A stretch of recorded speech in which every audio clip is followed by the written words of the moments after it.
السلام عليكم ورحمة الله وبركاته.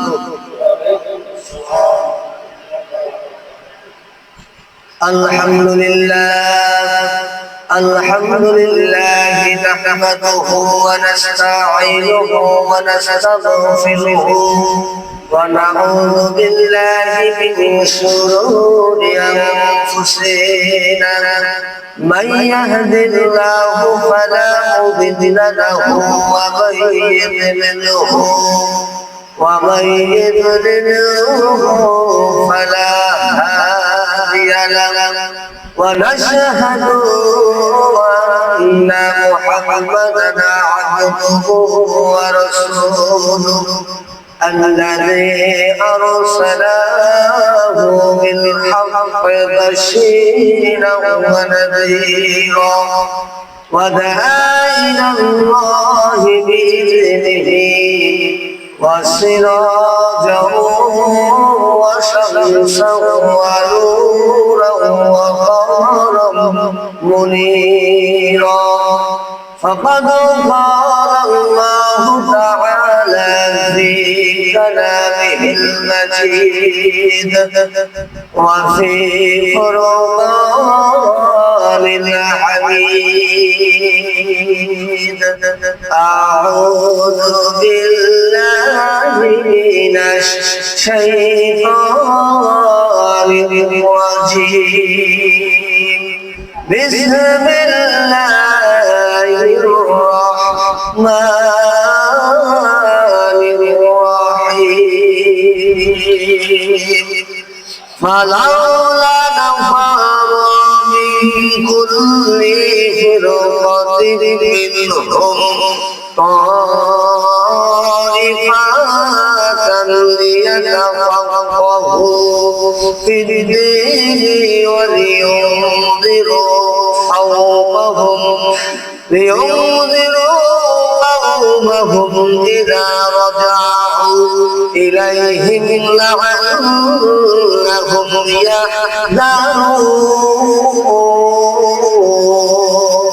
يحذرون أو كما قال عليه الصلاة والسلام طلب العلم فريضة على كل مسلم والمسلمات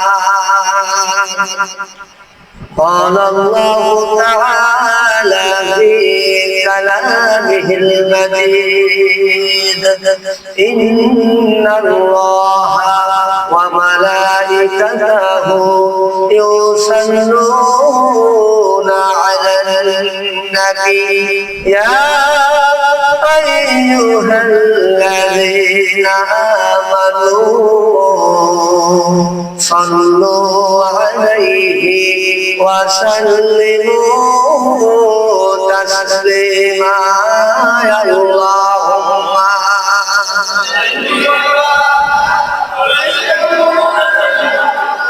مولانا محمد وعلى آله سيدنا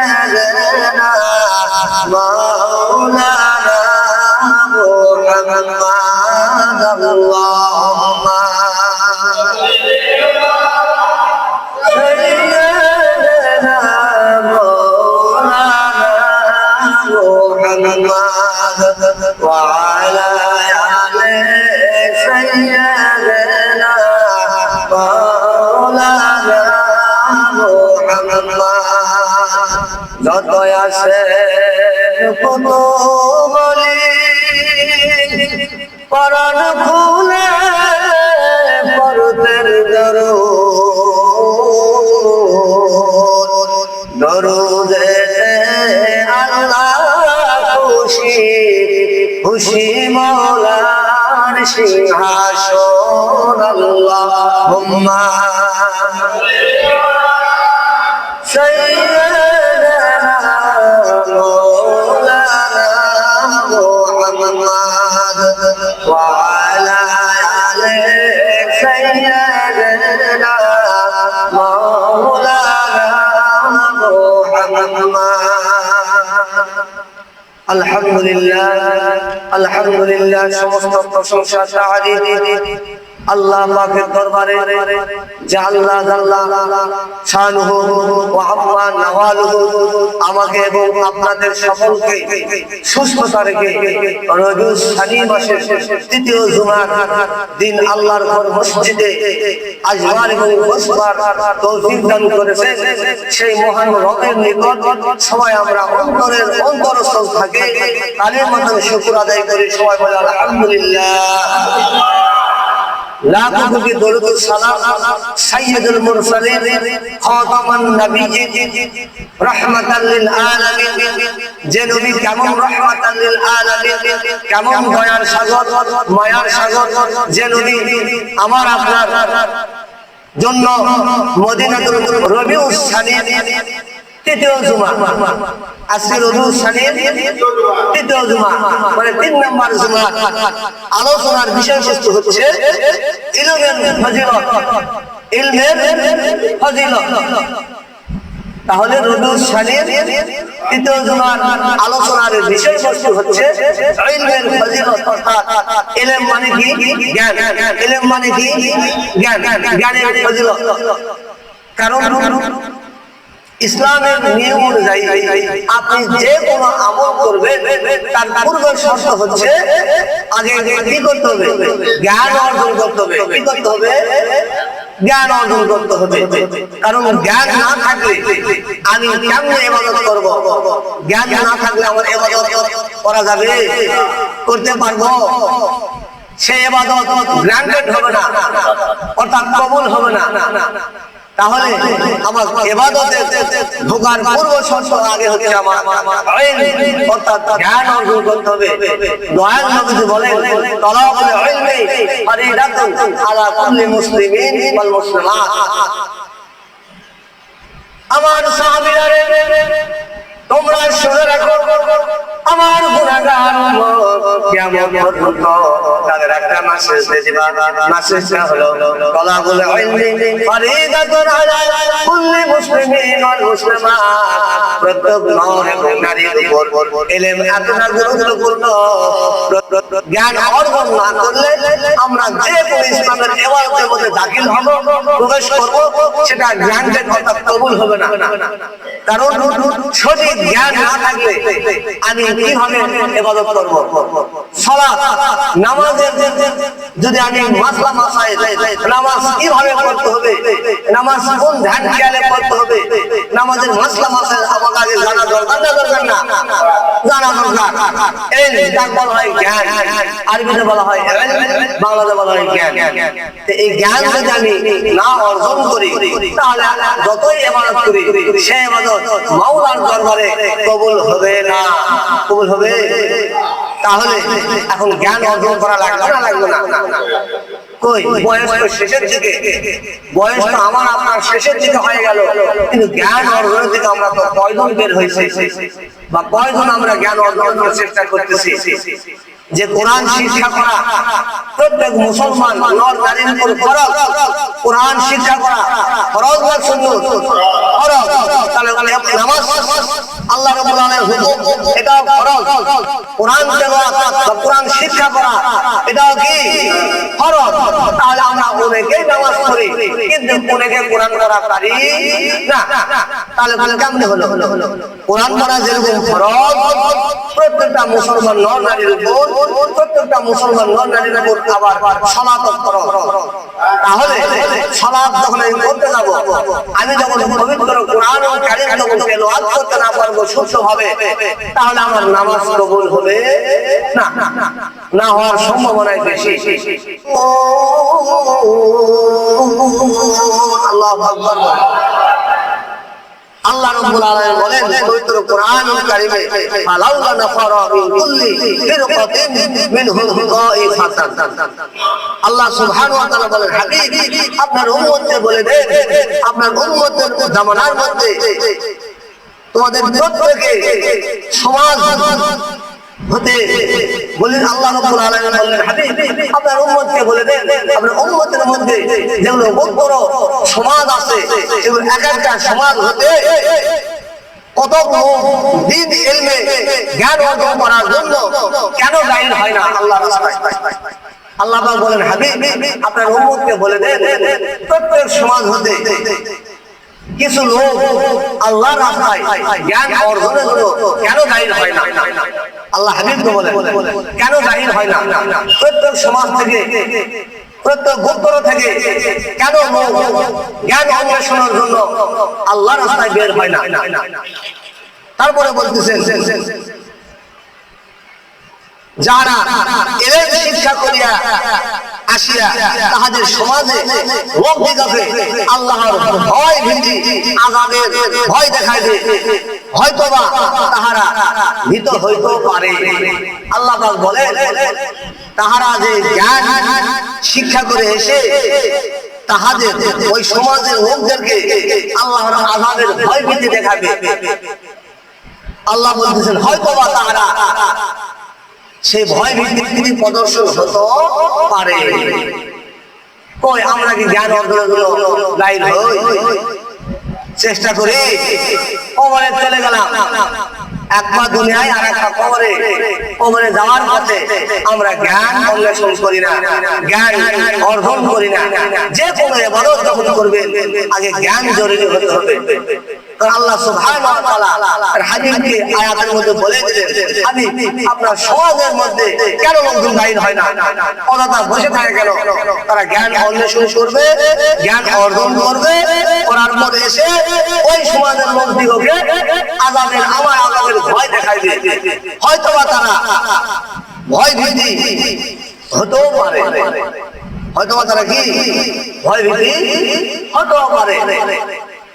আল্লাহর হাবিব সাল্লাল্লাহু আলাইহি ওয়াসাল্লাম তার সাহাবাদেরকে বললেন, আমার সাহাবারা শেষ জামানার আমার উম্মতের মধ্যে যদি কোনো উম্মতের সন্তান, ভালো করে শুনে রাখেন, যদি কোনো উম্মতের সন্তান, যদি কোনো উম্মতের পিতামাতার সন্তান যদি কোরআন তেলাওয়াত শিক্ষা করার জন্য মাদ্রাসায় যদি ভর্তি করে দেয়, মাদ্রাসায় ভর্তি করে দেওয়ার পর কোরআন তেলাওয়াত সে নিজে শিক্ষা করে এবং সঠিক মতো সে আমল করে তেলাওয়াত করে, অন্যদেরকে আবার শিক্ষা দান করে, ওই সকল সন্তানের পিতামাতা কাল মাহশরের ময়দানে কঠিন আযাবের মুহূর্তে আল্লাহ পাক সুবহানাহু ওয়া তাআলা কোটি কোটি পিতামাতার সামনে ওই সকল সন্তানের বাবাকে নূরের টুপি পরায়া দিবে। সুবহানাল্লাহ। তাহলে জরুরি আছে না নাই? জ্ঞান শিক্ষা করা জরুরি আছে না নাই? তাহলে নামাজ আমরা প্রায় পড়ি কিন্তু কোরআন তেলাওয়াত করতে পারি না। অথচ কোরআন তেলাওয়াত করা সুন্নাত না নফল? ফরজ। কোরআন তেলাওয়াত করা ফরজ। তাহলে কয়জন আমরা কোরআন তেলাওয়াতের জন্য চেষ্টা করতেছি বা কয়জন আমরা আলেম ওলামাদের কাছে যাই বসি, কিন্তু আমার এই সূরা কেমন হয়েছে, এই সূরার ফিল সহকারে যদি আমরা কোরআন তেলাওয়াত না শিখি তাহলে ইবাদত হবে না, সালাত আদায় হবে না। তাই আল্লাহ রাসূল বললেন, আমার শেষ জামানা যদি কোনো পিতামাতা সন্তানকে কোরআন শিক্ষা দেয়, সেই কোরআন শিক্ষা অর্জন করে ওই সন্তান নিজে আমল করে এবং অনুযায়ী অপরকে শিক্ষা দেয়, ওই সকল পিতামাতা মাহশরের ময়দানে আল্লাহ পাক সুবহানাহু ওয়া তাআলা কোটি কোটি পিতামাতার সামনে নূরের টুপি ওই সকল পিতামাতাকে পরায় দেন। সুবহানাল্লাহ। তাহলে কত সম্মানিত হবে পিতামাতা। তাই আমরা নিয়ত করি সকলে একটি করে সন্তান হলেও আমরা আল্লাহর রাস্তায় জ্ঞান অন্বেষণের জন্য মাদ্রাসায় দিব না দিব। আপনি যেই লাইনে পড়ান, ইঞ্জিনিয়ার লাইনে পড়ান, ডক্টরেট করান, ভার্সিটিতে করে প্রফেসর বানান, যে কোনো কিছু করার সমস্যা নাই, কিন্তু আগে তলাবুল ইলমি ফরিদাতুন আলা কুল্লি মুসলিমিন ওয়াল মুসলিমাত। আগে কি করা লাগবে? দ্বীনি ইলম শিক্ষা দেওয়া লাগবে, আগে কোরআনের শিক্ষা দেওয়া লাগবে। আগে কোরআনের শিক্ষা দেওয়ার পর আপনি যে লাইনে পড়েন ওই ছাত্র বা ওই সন্তান করে দিন, বেপথে যাবে না। বলেন সুবহানাল্লাহ। বেপথে তারাই যাবে যারা যাদের ভিতরে কোরআন এবং হাদিসের সঠিক জ্ঞান নেই, তারাই বেপথে যাবে। যত বড় অফিসার হোক, যত বড় অফিসার হোক না কেন, কিয়ামতের আগ পর্যন্ত ইনশাআল্লাহ আল্লাহ রাব্বুল আলামিনের দয়ায় কোনদিন বেপথে যাবে না। যাবে না।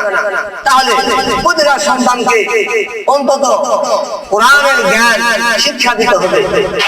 হবে না? হবে না? দাওয়া লাগবে না? লাগবে না?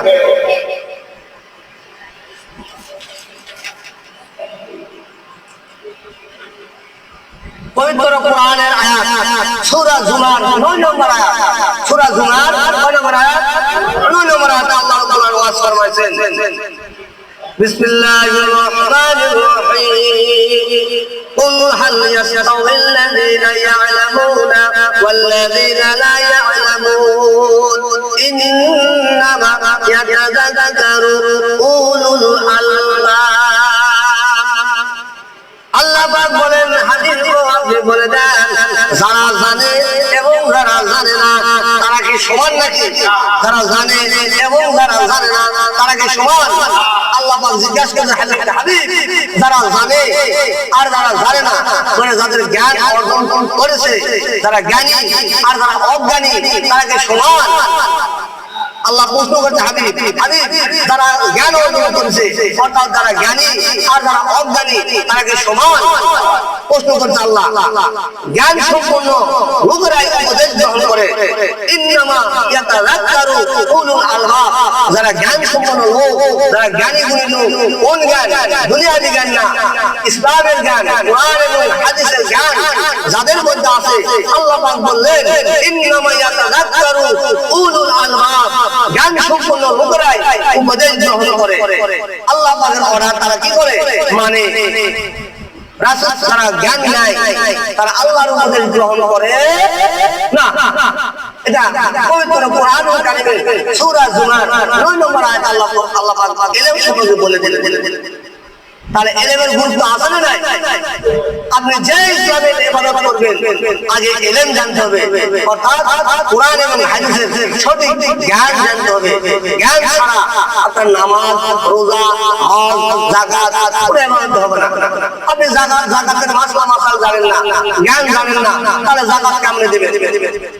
রোজার মাসলা জানেন না, রোজা কিভাবে কি করলে ভঙ্গ হয়, কি করলে সঠিক হয়, এটা জানেন না, তাহলে জ্ঞান লাগবে তো লাগবে না? জ্ঞান লাগবে আগে। তাই আল্লাহ রাসূল বলেছেন, তালাবুল ইলমি ফারিদাতুন আলা কুল্লি মুসলিমিন ওয়াল মুসলিমাত।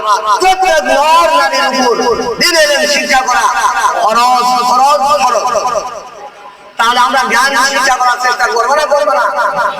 যে কোনো ইবাদতের পূর্ব শর্ত আগে জ্ঞান অর্জন করতে হবে।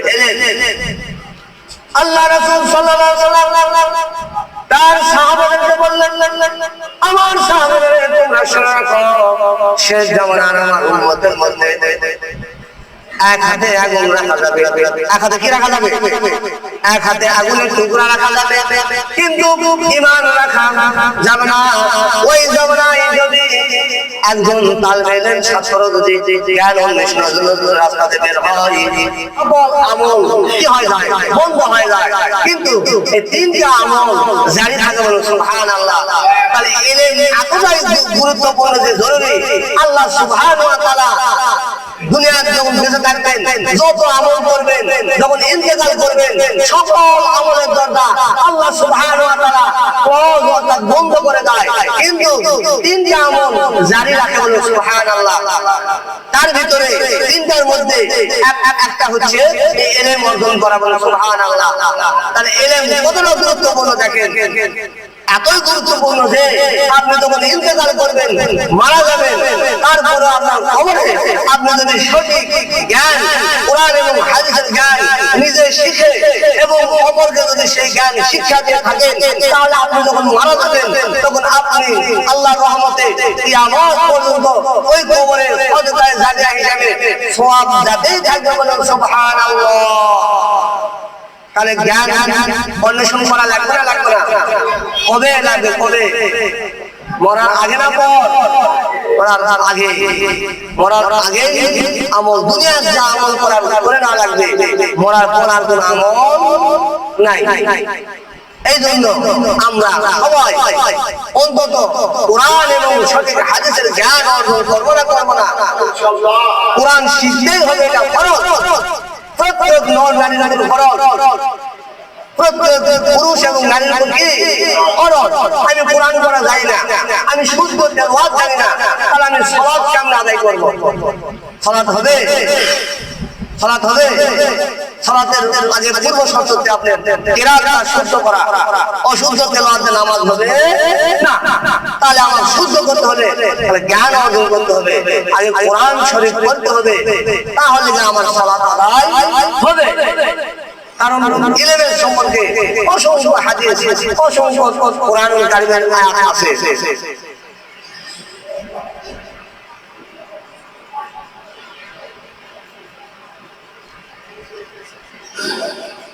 আল্লাহ রাসূল সাল্লাল্লাহু আলাইহি ওয়াসাল্লাম দারামি হাদিসে শরীফে বর্ণনা করেন, وقد ورد في الحديث من جاءه الموت وهو يطلب العلم ليحيي به الإسلام فبينه وبين نبينا درجة واحدة في الجنة।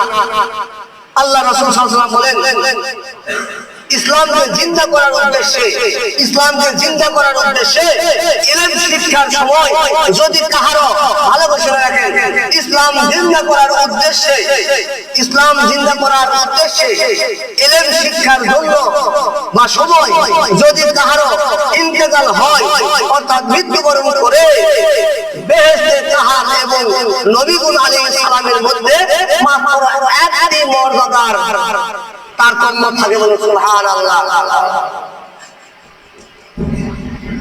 রাসূল সাল্লাল্লাহু আলাইহি ওয়াসাল্লাম বললেন, রাওয়াহু দারামির মধ্যে হাদিস, আল্লাহ রাসূল সাল্লাল্লাহু আলাইহি ওয়াসাল্লাম বললেন, আমার সাহাবীরা তোমরা শুনে নাও, আমার শেষ জামানার উম্মতের মধ্যে যদি ইসলামকে জিন্দা করার উদ্দেশ্যে কোরআন এবং হাদিসের জ্ঞান যদি শিক্ষা করার জন্য যদি বের হয়, আর বের হয়ে যাওয়ার সময় যদি ইন্তেকাল করে, ওই ইন্তেকাল করার পরে ইসলামকে জিন্দা করার উদ্দেশ্যে ইলম শিক্ষা করলেন, করার সময় যদি কারো ইন্তেকাল হয়, তাহলে মেহেশরের ময়দানে আল্লাহ সুবহানাহু ওয়া তাআলা জান্নাতের মধ্যে তো যাবে, কিন্তু এমন মর্যাদা দিলেন ওই ইলমের জন্য, নবী আলাইহিস সালাম এবং ওই ইলমে তালিবে ইলমের জন্য মাত্র একটা স্টেপ, একটা ধাপ তারতম্য থাকে। বলে সুবহানাল্লাহ। এত মর্যাদা নবী আলাইহিস সালাম আর এই যে সাধারণ লোক, যে আলেম লোক অর্থাৎ জ্ঞান অন্বেষণ করে ইসলামকে জিন্দা করার উদ্দেশ্যে যদি মৃত্যুবরণ করে নাই, তখন তার মর্যাদা আল্লাহ পাক বলেন তার মর্যাদা আর আমার নবী আলাইহিস সালামের মর্যাদা মাত্র একটি স্টেপ তারতম্য থাকে, মানে একটি ধাপ কি থাকে তারতম্য থাকে, মানে পার্থক্য থাকে একটি ধাপ, এত কাছাকাছি মর্যাদা চলে যায়। তাহলে জ্ঞান এত জরুরি। রাসূল সাল্লাল্লাহু আলাইহি ওয়াসাল্লাম নিজে বলে গেছে, ইসলামকে জিন্দা করার উদ্দেশ্যে হতে হবে, সেটা অন্য স্বার্থ নয়, ইসলামকে জিন্দা করার উদ্দেশ্যে নিজে আমল করতে হবে, অপরকে সেটা উপকারী বিদ্যা শিক্ষা দিতে হবে। তাহলে ওই ব্যক্তির জন্য নবী আলাইহিস সালাম এবং তার মধ্যে একটি স্টেপ, একটি ধাপ তার কর্ম থাকে। বলে সুবহানাল্লাহ। অপর হাদিসে আসছে, মুসলিম শরীফের হাদিস, আহমদ শরীফের হাদিস, যে ব্যক্তি কোরআন শিক্ষা করে এবং আমল করে, যে ব্যক্তি কোরআন শিক্ষা করে এবং কি করে তদনুযায়ী আমল করে, খালি শিখলে হবে না, আমল করতে হবে, আগে নিজে আমল করতে হবে, তারপরে অপরকে শিক্ষা দিতে হবে। তাহলে কাল মেহেশরের ময়দানে আল্লাহ রাব্বুল আলামিন তাকে রহমানুর রহিম দ্বারা দয়ার নবীর ওসিলায় তাকে জান্নাতে দেবেন। সুবহানাল্লাহ। ইলমের এত গুরুত্ব, এত গুরুত্ব, তার গুরুত্ব বলে শেষ হয়। অসংখ্য হাদিসের মধ্যে আসছে, অসংখ্য কোরআনুল কারীমের আয়াতের মধ্যে আসছে। এই ইলমটা নিজে আগে শিখতে হবে, তারপর অপরকে শিক্ষা দিতে হবে। কিন্তু আমরা অল্প ইলমটা আমরা শিখছি, শুধু নামাজ পড়ে যাচ্ছি, কিন্তু কোরআন তেলাওয়াত শুদ্ধ নাই। অথচ নামাজের শর্ত হচ্ছে কোরআন তেলাওয়াত বিশুদ্ধভাবে পড়া, অর্থাৎ সহি শুদ্ধভাবে তেলাওয়াত করা। আমাদের এমনি এমনি বাংলা পড়ে সই সই আসবে না, আমাদের কোরআন আলেম ওলামাদের কাছে যায় শিখতে হবে, তাহলে মোটামুটি সই চলে আসবে। এটা এটা আপনার শিশুকাল থেকে শুরু করে বালের যখন হবে এই অবস্থা শিখলে ভালো হয়, তখন জ্ঞান আরো ব্রেন তীক্ষ্ণ থাকে। আর যখন বার্ধক্যে পৌঁছে যাবে, প্রাপ্ত বয়স্ক যখন পৌঁছে যাবে, তখন এটা খুব কষ্ট হয়ে যায় শিখতে। কারণ আরবির 29টা হরফ, 17টা মাখরাজ, এসব এক একটা মাখরাজ এক একটা অক্ষরের উচ্চারণ হয়। তখন আমার যখন বয়স হয়ে যাবে, আমি যখন প্রাপ্ত বয়স্ক হয়ে যাব, তখন এসব উচ্চারণের আমার শুদ্ধতা আসবে না। তখন বয়স্ক লোকের একটা উচ্চারণ, একটা ছোট বাচ্চার উচ্চারণ, মাদ্রাসায় পড়ে না ছোট বাচ্চারা, মাদ্রাসায় যায় না ছোট বাচ্চারা, তাদের উচ্চারণটা দেখে আর আমার আপনাদের উচ্চারণটা দেখে, তাহলে বুঝতে পারবেন আল্লাহ কি ভুল করেছে আমরা। ইলম এত গুরুত্বপূর্ণ যে ইলম অবহেলায় আমরা নষ্ট করে ফেললাম সময়টা, কিন্তু ইলম ছাড়া আমাদের কোনো ইবাদতই কবুল হবে না, কবুল হবে না। তাহলে আমরা ইলম কবে শিখবো? তাহলে ইলম কবে শিখবো? ইলম শিখবো না শিখবো না? কোরআন এবং হাদিসের সঠিক জ্ঞান নিজে আগে শিখবো, তারপর অপর ভাইকে কি করবো? শিক্ষা দেব। এই ভালো করে যদি আপনার মরণ হয়ে যায়, আল্লাহ পাক বলেন তার হাবিবকে, হাবিব ওই উম্মতের সকল আমলনামা বন্ধ হলেও এই উপকারী বিদ্যার আমলনামাটা কিয়ামত পর্যন্ত তার জারি থাকবে বলে সুবহানাল্লাহ। তাই আমরা সর্বোচ্চ চেষ্টা করব ইসলামে আগে দাখিল হব, পরিপূর্ণভাবে আগে ঈমান আনবো, ঈমান আনার পর ইলম শিক্ষা করব, তারপরে আপনি যে কোনো ইবাদত করবেন সেই ইবাদত আল্লাহ পাক রহমানুর রহিম ইনশাআল্লাহ কবুল হবেই। বলুন সুবহানাল্লাহ। তাহলে আমি কি করতে হবে? নিজে শিখতে হবে, তারপর অপর ভাইকে শিক্ষা দিতে হবে। সূরা ফাতিরের মধ্যে আল্লাহ পাক বলেন 28 নম্বর আয়াতে, ওয়া মিনান নাসি ওয়াদ দাওয়াবি ওয়াল আনআমি মুখতালিফুন আলওয়ানুহু কাযালিকা ইন্নামা ইয়াখশাল্লাহ মিন ইবাদিহিল উলামা। সূরা ফাতির আয়াত নম্বর 28, আয়াত নম্বর 28 আল্লাহ পাক ফরমান, ওয়া মিনান নাসি, আর মানুষের মধ্যে এমন কিছু শ্রেণী আছে,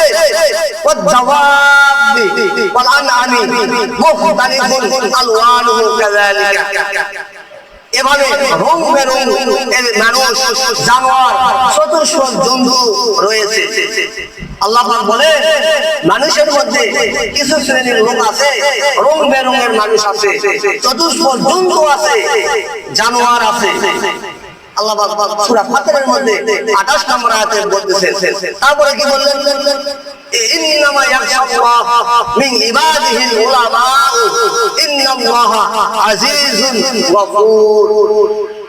আল্লাহর বান্দাদের তওবা ইতিপূর্বে যা করেছে কিন্তু আজকে থেকে হয়তো জানতে পারলাম পবিত্র কোরআনুল কারীমের সূরা ফাতিরের 28 নম্বর আয়াতে আল্লাহ পাক এই সব যারা করে তারা চতুষ্পদ জন্তু, জানোয়ার সমতুল্য।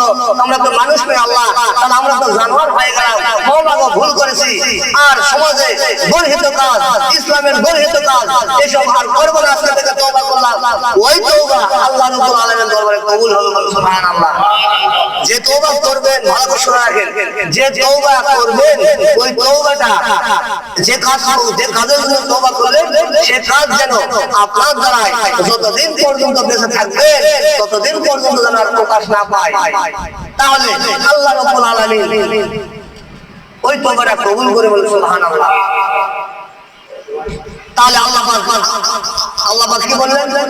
ওই সকল লোক হাবিব ভয় করবে আমাকে, যারা জ্ঞানী গুণী, যারা আলেম লোক, যারা জ্ঞান অন্বেষণ করছে, যারা জ্ঞান অর্জন করছে, তারাই শুধু আমি মাওলাকে ভয় করবে, নচেত কেউ আমাকে ভয় করবে না। তারা চতুষ্পদ জন্তু, তারা জানোয়ার হয়ে গেছে, তারা আমি মাওলাকে ভয় করবে না। তাদের জন্য রয়েছে মেহেশ্বরের ময়দানে লাঞ্ছনাদায়ক শাস্তি, কঠিন আযাবের শাস্তি, যার শুরু আছে শেষ নাই, আমাদের আমাদের জিন্দগি তার শুরু আছে কি নাই, শেষ নাই। সেই জিন্দগির মধ্যে তারা কষ্ট আর কষ্ট, জাহান্নামের আগুনের মধ্যে তারা জ্বলবে। নাউজুবিল্লাহ। তাহলে আমরা আল্লাহ পাকের ওয়াদা সত্য না মিথ্যা? সত্য যদি হয় থাকে তাহলে আজকে এখান থেকে আমরা তওবা করি। মাওলা গো, ইতিপূর্বে যেগুলো গুনাহ সমাজ বহির্ভূত কাজ, এই কোরআন এবং হাদিসের বাইরে যেগুলো কাজ আছে, হয়তো শয়তানের প্ররোচনা করে রঙে বেরঙের মানুষ, এই ভাষাতে আল্লাহ বলছে রঙে বেরঙের মানুষের সাথে আমরা মিশে হয়তো তাদের সাথে হয়ে গেছে। মাওলা গো